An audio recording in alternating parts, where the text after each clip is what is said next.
সীমান্তে আজ আমি প্রহরী। অনেক রক্তাক্ত পথ অতিক্রম করে আজ এখানে এসে থমকে দাঁড়িয়েছি স্বদেশের সীমানায়। ধূসর তিউনিসিয়া থেকে স্নিগ্ধ ইতালি থেকে ছুটে গেছি বিপ্লবী ফ্রান্সে। নক্ষত্র নিয়ন্ত্রিত নিয়তির মতো দুর্নিবার অপরাহত রাইফেল হাতে ফ্রান্স থেকে প্রতিবেশী বার্মাতেও। আজ দেহে আমার সৈনিকের কড়া পোশাক, হাতে এখনো দুর্জয় রাইফেল, রক্তে রক্তে তরঙ্গিত জয়ের আর শক্তির দুর্বহ দম্ভ। আজ এখন সীমান্তের প্রহরী আমি। আজ নীল আকাশ আমাকে পাঠিয়েছে নিমন্ত্রণ, স্বদেশের হাওয়া বয়ে এনেছে অনুরোধ, চোখের সামনে খুলে ধরেছে সবুজ চিঠি। কিছুতেই বুঝি না কি করে এড়াবো তাকে, কি করে এড়াবো এই সৈনিকের কড়া পোশাক। যুদ্ধ শেষ, মাঠে মাঠে প্রসারিত শান্তি, চোখে এসে লাগছে তারই শীতল হাওয়া। প্রতি মুহূর্তে স্লথ হয়ে আসে হাতের রাইফেল, গা থেকে খসে পড়তে চায় এই কড়া পোশাক। রাত্রে চাঁদ ওঠে, আমার দু চোখে ঘুম নেই। তোমাকে ভেবেছি কতদিন, কত শত্রুর পদক্ষেপ শোনার প্রতীক্ষার অবসরে, কত গোলা ফাটার মুহূর্তে। কতবার অবাধ্য হয়েছে মন যুদ্ধ জয়ের ফাঁকে ফাঁকে, কতবার হৃদয়ে জ্বলেছে অনুশোচনার অঙ্গারে।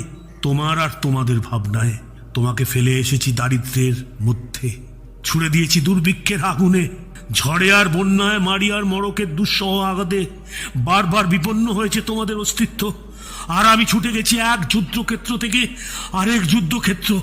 জানি না আজও আছো কি নেই, দুর্ভিক্ষে ফাঁকা আর বন্যায় তলিয়ে গেছে কিনা ভিটে, জানি না। তাও তবু লিখছি তোমাকে, আজ লিখছি আত্মম্ভর আশায়।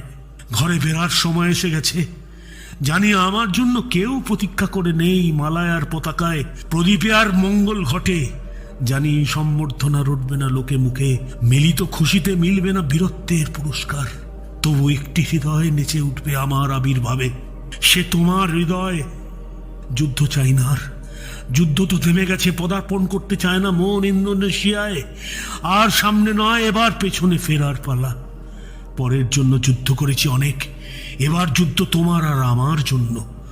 প্রশ্ন করো যদি এত যুদ্ধ করে পেলাম কি, উত্তর তার তিউনিসিয়ায় পেয়েছি জয়, ইতালিতে জনগণের বন্ধুত্ব, ফ্রান্সে পেয়েছি মুক্তির মন্ত্র, আর নিষ্কণ্টক বার্মায় পেলাম ঘরে ফেরার তাগাদা। আমি যেন সেই বাতিওয়ালা, হ্যাঁ আমি যেন সেই বাতিওয়ালা, যে সন্ধ্যায় রাজপথে পথে বাতি জ্বালিয়ে ফেরে, অথচ নিজের ঘরে নেই যার বাতি জ্বালার সামর্থ্য।